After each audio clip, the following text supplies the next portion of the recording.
शादी में रहती हैं जबकि उसके अंदर कुछ भी नहीं बचा होता है। बहुत सारे रीज़न्स हैं। जो बेसिक रीज़न हमारे इंडिया की अगर बात करें तो हमारे इंडिया में एक शब्द दिया जाता है संस्कार। वो किसी भी धर्म में हो, लेकिन एक संस्कार ऐसा वर्ड है जो एक औरत के साथ सबसे ज़्यादा चिपका दिया जाता है, मर्दों के साथ इसको नहीं चिपकाया जाता है।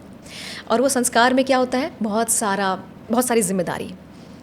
लोग क्या कहेंगे, अगर तुमने ये कर दिया तो ये हो जाएगा। यानी संस्कार की आड़ में उसको मेंटली इतना ज़्यादा बोझ उसके ऊपर डाल दिया जाता है कि एक लोड लेकर चल रही होती है कि अगर उसने एक भी कदम अपने लिए उठा लिया तो ये सोसाइटी, उसके घर वाले, ससुराल वाले, उसके दोस्त यार, हर कोई उसके अगेंस्ट हो जाएगा। नंबर 1, ये संस्कार की आड़ में बाउंड किया जाता है इंडिया की औरतों को स्पेशली। एक और चीज़ होती है, एक्चुअली एक इतना लंबा वक्त बिता चुकी होती है एक औरत एक शादी में कि अब वो किसी और पर ट्रस्ट नहीं कर पाती है। मान लीजिए आज वो सोच ले कि मैं ये शादी तोड़ रही हूँ, तो अब किसी और को भी शायद लाइफ में लाना हो, ये तो वो सोच ही नहीं पाती है, क्योंकि उसका वो ट्रस्ट जो पहली बार किसी इंसान से एक शादी में बन गया था ना, वो टूट चुका है। अब वो कुछ भी कर ले, वो किसी पर भरोसा ही नहीं कर पाएगी, तो दूसरी शादी करने के लिए जल्दी सोचती नहीं है एक औरत। नंबर 3 की एक औरत को ये लगता है क्योंकि इंडिया में मोस्ट ऑफ द केसेस में ये देखा जाता है कि फाइनेंशियली उन्हें बहुत पीछे रखा जाता है। वो शादी की ही इसलिए जाती है कि दूसरे का घर संभाल रही है, तो काम मोस्ट ऑफ द वुमेन नहीं कर रही होती है। अब ऐसे में जब वो काफ़ी टाइम छोड़ चुकी है, ब्रेक कर चुकी है, तो उसके अंदर का ये कॉन्फिडेंस ख़त्म हो जाता है कि वो कुछ कर पाएगी अकेले।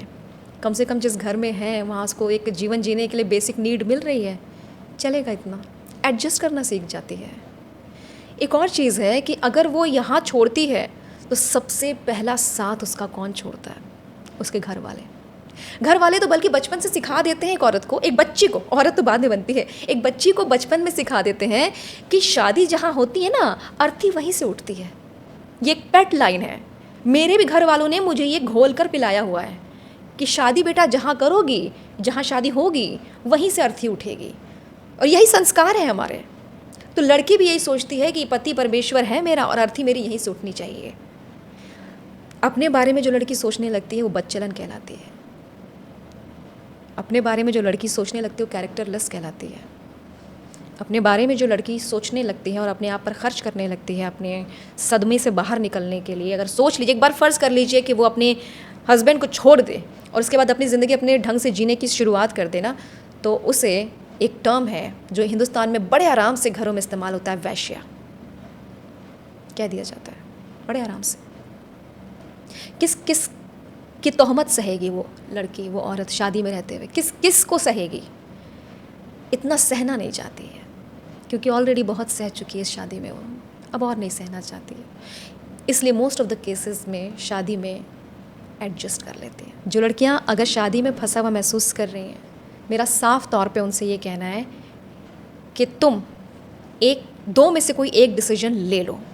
या तो यहाँ रहते हुए खुद की मर्ज़ी से ज़िंदगी जीना शुरू कर दो, खुद के स्टैंड लेना शुरू कर दो, बात करना शुरू कर दो और अपने लिए जीना शुरू कर दो। अगर शादी में रह रही हो तो तुम कभी ना ऊपर वाले को कोसोगी, ना अपने परिवार वालों को कोसोगी, क्योंकि तुम्हारे पास ये भी मौका है कि शादी में रहते हुए अपने आप से जीना शुरू कर दो, अपने स्टैंड्स लेना शुरू कर दो। दूसरा रास्ता है कि शादी को स्प्लिट करके, मायका ससुराल जीवन ये नहीं है, ये तुम्हारी लड़ाई है, तो शादी को स्प्लिट करके अब अपने लिए कोई ना कोई करियर, कोई ना कोई रास्ता ढूंढो, लेकिन कोई गलत कदम मत उठाओ। क्योंकि गलत कदम दूसरों की नज़र से नहीं, अपनी नज़र से सोच के देखना है कि गलत कदम वो होता है जो तुम्हारे लिए गलत होता है। तो कोई भी ऐसा गलत स्टेप मत लेना शादी को छोड़ के कि वो तुम्हारे लिए गलत हो जाए।